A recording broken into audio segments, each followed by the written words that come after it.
In this video, I will show you how to download GTA 5 or any version of GTA.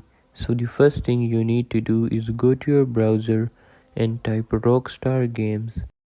Click on the first link. Then go to the search bar and type GTA.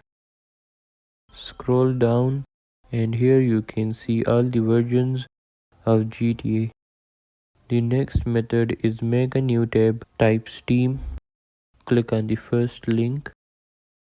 Then click on Login.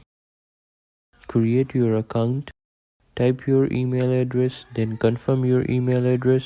After you make your account, go back to the Steam and type GTA in the search bar. Here you can see every version of GTA. You can click on any version you want to download.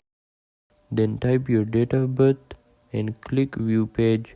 After that, click on add to cart. So that's it for this video guys. Make sure to like and subscribe for more interesting videos. Thanks for watching.